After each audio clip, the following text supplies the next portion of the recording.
Hi there, Libras. Welcome to your weekly tarot reading. When I was shuffling the cards, what I saw was, it seems to me, it looks like one of those bedtime stories that you read to your kids. There's like a blue sky, and there's like a cartoon moon, like a crescent moon. And then on top of it is this little puff of clouds, and there's a child lying on this puff of clouds and is kind of like resting on this moon and reading a book, and the child looks really, really content. So the imagery basically indicates to me that this is going to be a very emotionally stable, emotionally fulfilling type of a week for you. The energies from the cards are also corroborating the same theme. I feel like there's going to be a lot of happiness, a lot of contentment, and just the sense of feeling at peace with yourself. Okay. First off, the first card that fell out of the deck when I was shuffling here is the Wheel of Fortune. It doesn't get any better than this. This is you juggling all the responsibilities in your life and doing so with great success. Okay. What I do feel is, there has been a lot of you have dealt with a lot of very, very intense people, and I also feel you might have dealt with people who have really weird quirks, and they might have they're very emotionally very, very up and down. Okay, one minute they're calm, the next minute they're like fly off the handle. One minute they're very, very, they keep to themselves, the next minute they like talk your ears off. And I feel like you have surrounded yourself, or you have been surrounded by all of these really eccentric characters, and they might not have been emotionally stable. And I feel like for some of you, this could be in the work front especially. I see you, sitting down calmly doing your work, and then I feel like somebody comes in with an emergency. It's not really an emergency, but they make their issues your issues. They make their emergencies your emergencies. And I feel like, you have to not get rattled by them. You have to find ways to deflect the situation or de-escalate the situation, or to make sense of a situation for them. So I see you having to wear many hats. I see you having to take care of a lot of responsibilities. And I see you doing so in a very expert manner where you don't drop the ball, okay? So that's what I'm sensing.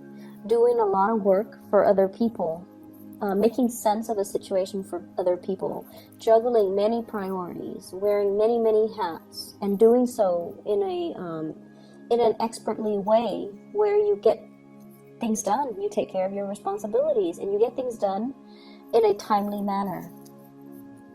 I also feel as if some people in your work environment are also dodging responsibilities.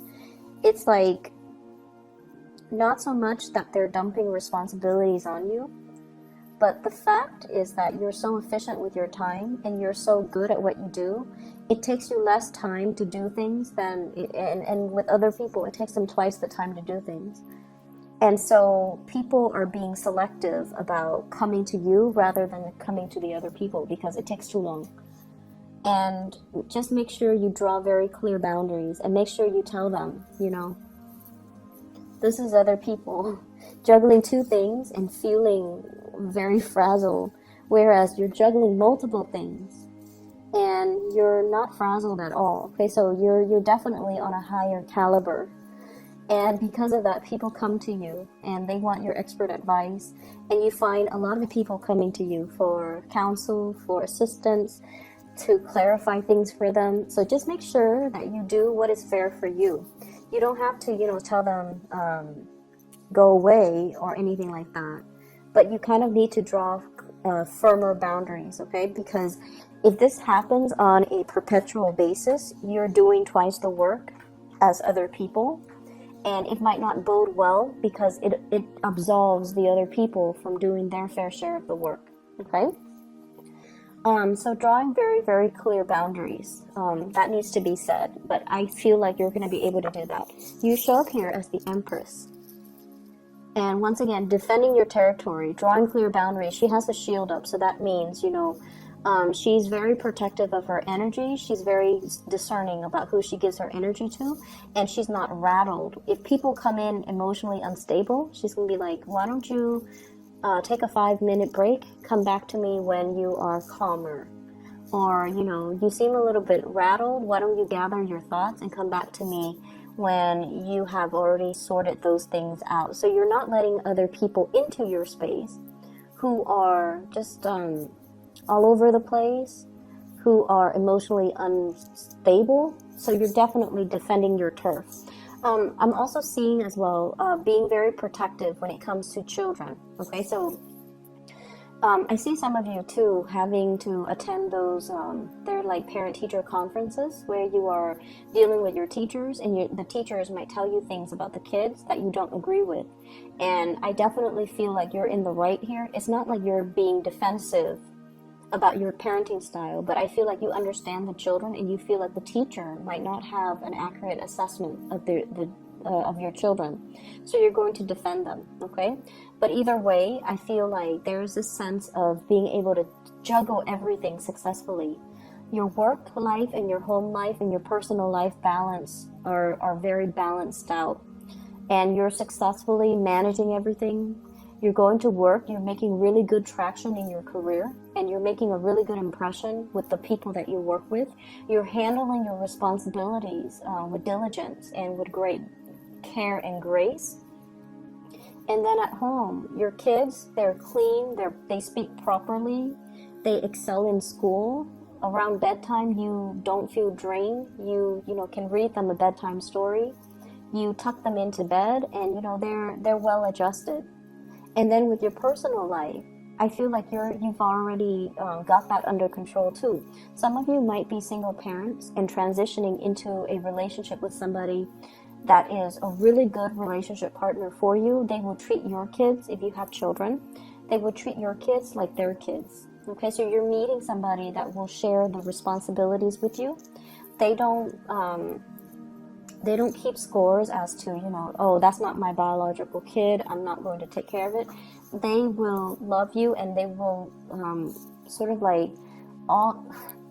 they will give you and extensions of you the love that you want to give. Okay, so they see your kids as, an extension of you. And so if they love you, they're going to love your kids. And they're going to share the responsibilities for you. For those of you who are single parents, I feel like you have finally met somebody that is like worth your time, that you feel you want to introduce and you trust to be around your children. And if you have had to, struggle to take care of them, I don't feel like it's financially. I feel, well, it could be as well if you have, encountered difficulties being a single parent, being a single mom, being a single dad. You're meeting somebody that will chip in to do their fair share of the work to alleviate the burden. So keep in mind, one person stepping up doesn't mean the other person gets to step down. It requires a concerted effort from both parties. So both parties needs to contribute. Okay, so I feel like that needs to be said, but I do feel somebody's coming in to alleviate the situation, and it's somebody that can be a really good relationship partner for you. What I'm seeing here, we have the Empress and the Emperor. This is like the perfect match. There's great complementarities here.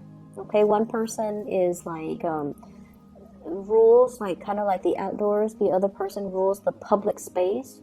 So I definitely feel like this is like the perfect match. Two people that owns their domain.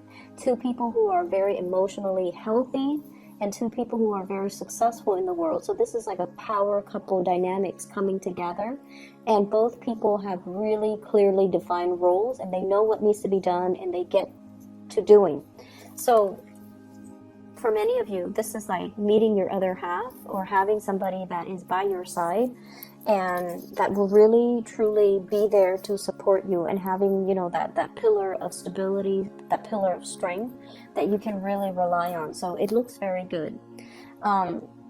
If there has been imbalances in relationship, and especially I feel like if one person, if you're in a relationship, one person is unemployed and one person was like taking care of everything, all the finances, there is going to be a balancing out where the other person is going to be able to get a job, to land something really good, and to reclaim their role and their status and their authority in that public environment. So that means, you know, getting the job, getting the recognition, getting a you know, it's like a self-esteem boosting job. Okay, so they've been out of work for a while. They can doubt their capabilities, they can doubt their competencies, but I definitely feel like their self-esteem is going to be boosted. Also, for those of you who have been juggling 2 jobs, I feel like one of your job is going to really pick up, which will allow you to drop the other job. So if you've been doing 2 jobs because you were trying to make ends meet, one job you might get a promotion, you might get like a pay increase, you might get a ladder, not a ladder, a vertical like promotion, or even a transfer, and that will allow you to, you know, financially be okay, where you can quit your other job and still be able to, you know, make the rent and to be able to live comfortably. So I definitely see an escalation in finances. Okay, I'm seeing some of you as well.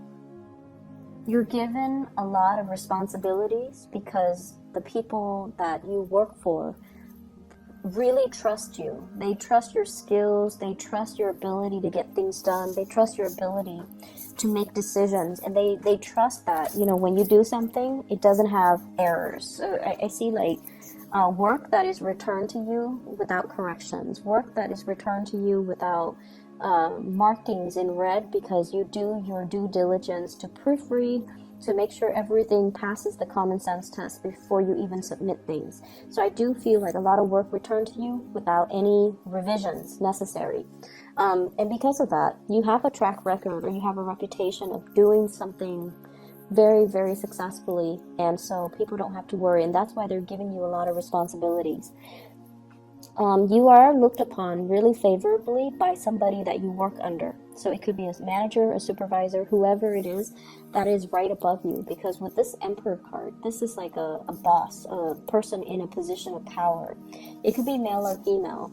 And it shows up here, 8 of Pentacles, right next to the work card. Work card. And basically what that denotes to me is, you know, somebody's really keeping an eye on you. They might have thought about creating a position for you, and they feel like you're perfect for the job. If you are going out and, you know, setting your resumes and things like that, I feel if you are in one job and you're just like, I don't really like the people, I don't like the people that I work with, but I love my supervisors or my manager, and I don't want to leave it, but I feel like I can't really progress here. You could send out your resumes, and then your supervisor, your manager will convince you to stay. They're not going to coerce you because they care about you. They care about your development, and they know if you're not happy, they don't want to force you. But they might even contemplate creating a new role or giving you, you know, some type of incentive so that you can stay and you can continue to work for them.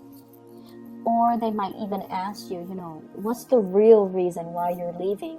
And if you feel like your coworkers are not pulling their weight, it's okay for you to tell them that, because I feel like they're aware of it as well.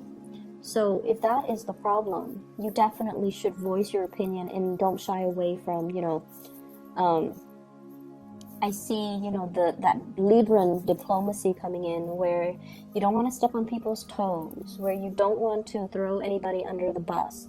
But if someone is underperforming, their supervisors, their higher ups, this person who's the emperor already knows.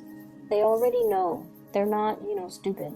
They already know. They've already seen it, and they are very aware of what's happening in this work environment. So I feel like it's safe for you to say, so-and-so is lazy, so-and-so is not pulling their weight, so-and-so is like opportunistic, and I have to do the work of 2 people, and I'm getting a salary of 1, and that's why I'm leaving. So I feel like, you know, putting it that way will actually further your own agenda. So I feel like they can try to accommodate you. They want to retain you. That's just the bottom line. Okay, they will try to do things to accommodate you. It doesn't mean that they're going to fire the other person, but I definitely feel like they can have a talk with them, they can reprimand them, and they can give them more responsibilities to make sure they finish it in a timely manner. So either way, you should voice these opinions, okay? I see here an element of the biological clock ticking. Some of you are probably pregnant, thinking about pregnancy, trying to get pregnant. The time is really good. You're very, very fertile. The time is good. So if you're thinking about that with a relationship partner, I feel like, you know, it's the right time. If you are trying to get yourself a little bit more financially stable first before you have children, then you want to be a little bit careful for the month of December, okay? I do see like unintended or unplanned pregnancies as well. But either way, that's coming in. You're hitting a very fertile phase. So I feel like it's going to work out in your favor, okay? You have a lot of good things coming in, Libras, and I feel like you're just going to be resting on cloud 9 is what it feels like. Emotionally, things are going to be really stable, okay? Let me see for singles. So singles, you're dealing with somebody that you're very attracted to, is what I'm seeing. I have the devil here, and this indicates to me really, really intense attraction. I feel like they're dealing with other people as well. So if this is something that you're still testing the waters on, until they tell you, hey, let's be exclusive, I feel like you should assume they're seeing other people. So if you want that exclusivity, you might need to be the one to, you know, approach the topic. So until they tell you we're exclusive, you're my girlfriend, then I feel like you should assume that they're talking to other people and seeing other people. I also feel like you're dating somebody who's not very financially stable. They're trying to be, because I feel like this person has a lot of pride, and they see your successes, and they know that, you know, they don't have a lot to offer. And there's a big part of them that is intimidated by your success as well. And I feel like that's going to be the motivating factor to get them a lot more, to kind of like encourage them to do more, to create more, to not settle for, you know, being underemployed or underpaid. So I feel like that's you're going to be the inspiration to kind of light that fire under them to get them to do more in their lives, okay? What I feel though is, for singles, there's definitely a really, really good match out there for you. If you're dating, you're gonna feel it. Like this match with the Empress and the Emperor, it indicates to me like a very serendipitous type of meeting with your other half. Okay, feeling like the other person has what it takes to be your significant other, or feeling like you have this really, really strong sense of teamwork, camaraderie, group work, or just, you know, you're seeing eye to eye with one another. Not only that, there's really, really strong physical chemistry between you and that other person. I feel like for some of you, you might have already encountered this person in the work environment, and the two of you you're sensing this connection, but you're also trying to be very professional about it as well, because you work together. So I definitely see that element coming into the picture. Okay, so either way, it's going to be a really good week for you guys. I'm really happy to see this. I hope the reading resonates, and once again, you know, have a wonderful week, and I'll try my very, very best to get the readings out for you on time. Okay, take care of yourself. Bye bye.